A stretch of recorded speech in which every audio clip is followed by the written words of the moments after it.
Les châteaux forts sont bâtis par des ouvriers spécialisés dans la construction. Ils sont recrutés par le maître d'œuvre. Au Moyen-Âge, le maître d'œuvre, c'est un artisan. C'est quelqu'un qui a l'expérience des matériaux, des coûts, des rythmes et des tracés. Et c'est lui qui est meneur d'hommes pour pouvoir conduire les équipes à travailler dans les conditions imparties. Le travail des maîtres d'œuvre, c'est de tracer les ouvrages, de découper le chantier en lots et de donner à des équipes une tâche à réaliser en tant de temps et avec les matériaux qui arrivent en temps et en heure. Donc c'est un peu le chef d'orchestre du chantier.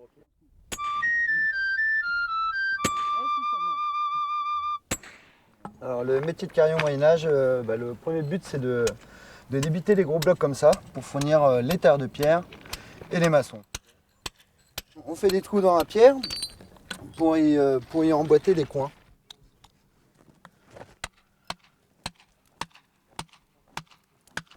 Une fois que l'emboîture est faite, on met un coin dedans et après on va se servir de la masse pour taper dessus.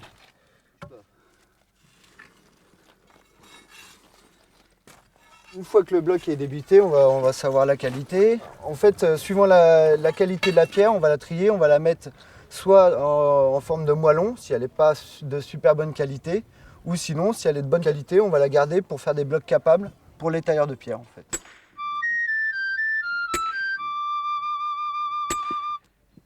Le tailleur de pierre au Moyen-Âge consistait à prendre de la pierre qui était rapportée des carrières.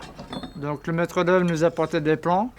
Nous, on sortait des plans à échelle 1 pour sortir les gabarits. Et de là, on sortait nos pierres avec la forme géométrique désirée.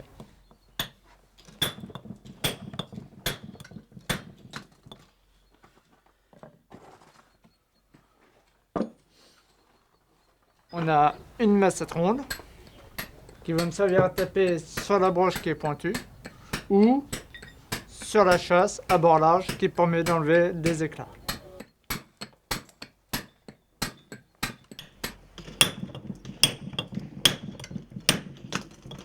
C'est ce qu'on appelle un taillant grain d'orge.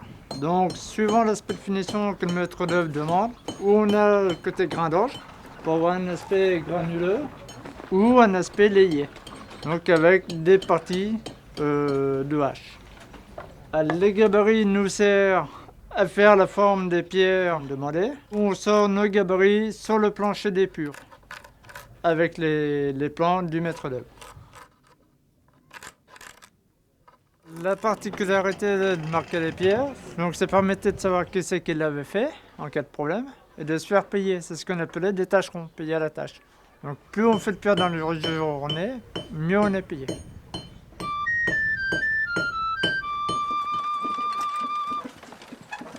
Alors les charretiers, c'est en fait ceux qui s'occupent des transports sur le chantier.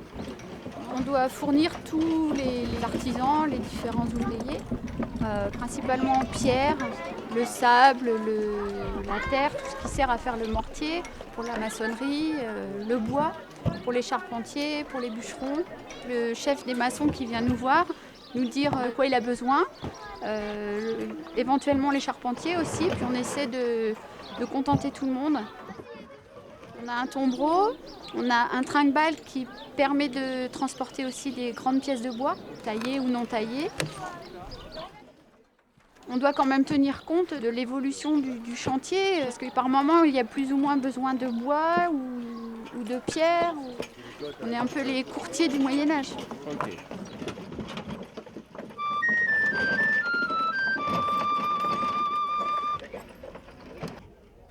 Pour monter les pierres sur les hauteurs du chantier, les ouvriers du Moyen-Âge utilisaient des engins de levage. La cage à écureuil est l'ancêtre de la grue moderne. Elle est composée d'une ou deux roues verticales qui tournent autour d'un axe. En marchant dans la roue, les hommes actionnent la rotation qui, par un relais de poulie, permet de monter les charges lourdes.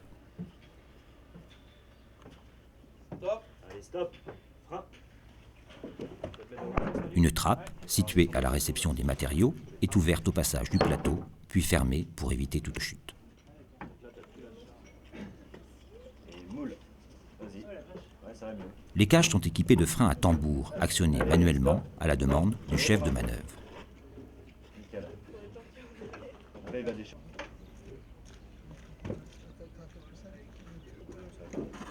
Lors des levages, une procédure stricte est mise en place. Le chef de manœuvre reste au pied de la cage et donne les ordres aux marcheurs, aux freineurs et aux ouvriers qui réceptionnent la charge.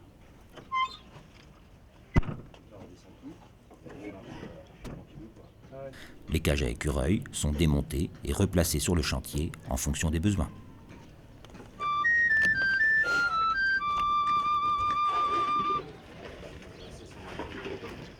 Un maçon au Moyen-Âge, il est chargé de construire les murs, c'est-à-dire d'assembler pierre et mortier. On va mélanger du sable et de la chaux. On travaille avec les carriers puisque c'est nous qui allons faire nos commandes. Bien sûr que pour ce qui est de pierres taillées, appareillées, les pierres d'angle ou spéciales comme pour les fenêtres qui demandent des pierres vraiment calibrées. C'est le maître d'œuvre qui va aller directement vers les tailleurs de pierre. Donc pour qu'un mur ait une bonne résistance, c'est l'appareillage qui va déterminer. C'est-à-dire qu'on a deux sortes d'appareillage. Un appareillage qui est fait en pierre de taille, qui sont dans les angles, qui vont donner vraiment la base de la résistance. Et puis après, à l'intérieur des murs, on va avoir du moellon qui n'est pas vraiment taillé. Pour faciliter la pose, on a le mortier, qui est un élément de colle, mais aussi surtout de calage. En maçonnerie, on va commencer par l'implantation, c'est-à-dire tirer des droites avec des lignes, avec des cordeaux, et bâtir les pierres derrière ces cordeaux qui sont la ligne directrice, quoi.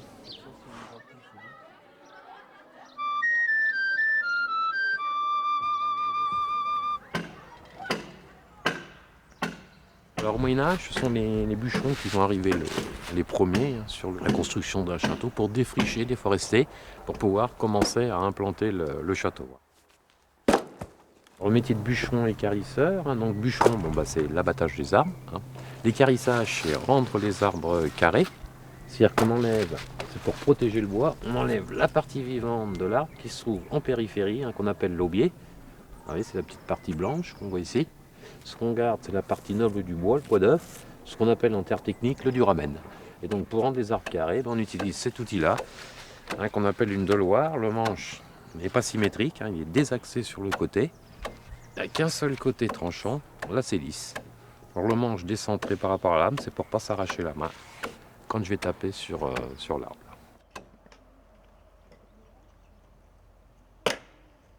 L'outil s'appelle un départoir. Pour taper sur le départoir, on utilise un maillet.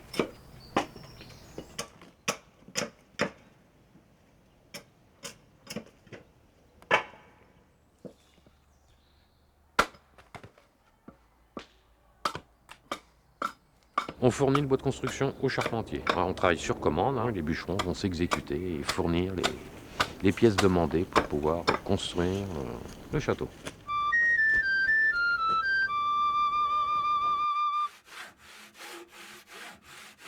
Alors, le métier de charpentier au Moyen-Âge englobe beaucoup de métiers qu'on connaît maintenant. Donc, on part de la grume de bois, de la bille, du tronc en fait, qu'on équarrit pour obtenir une pièce carrée, qu'on va ensuite travailler pour faire les assemblages, jusqu'à la pose de la charpente en elle-même. Donc les outils qu'on utilise sont des ciseaux à bois maillés, des tarières pour faire des trous, voilà, un peu plus rarement des rabots. Ce grand ciseau, qu'on appelle donc une bise aiguë, qui comprend donc un ciseau d'un côté et un autre de l'autre, qu'on appelle un bédane, qui est plus étroit mais plus épais, qui va servir à creuser les mortaises.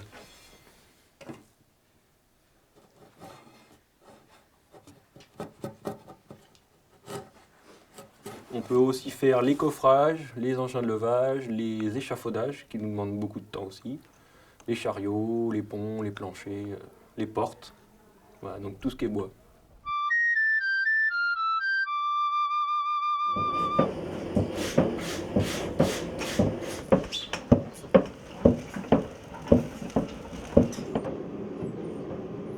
fait, le rôle du forgeron consiste à fabriquer des outils pour ceux qui travaillent sur le chantier et de la ferronnerie. Nos principaux outils sont les enclumes, les marteaux et les tenailles de forge.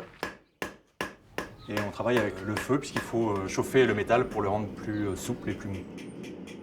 Sur le fer qu'on fabrique en bas fourneau, ça sert à compacter, à nettoyer, enlever les scories pour le rendre homogène. Après, une fois qu'on a ce barreau homogène de fer ou d'acier, on le travaille de la même façon sur une enclume et au marteau pour le modeler, l'étirer, le rétreindre.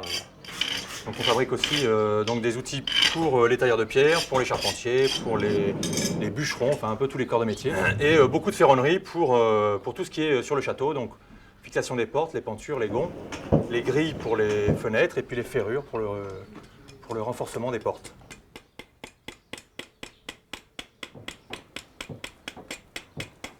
Tous ces savoir-faire sont interdépendants et assurent le bon fonctionnement du chantier médiéval.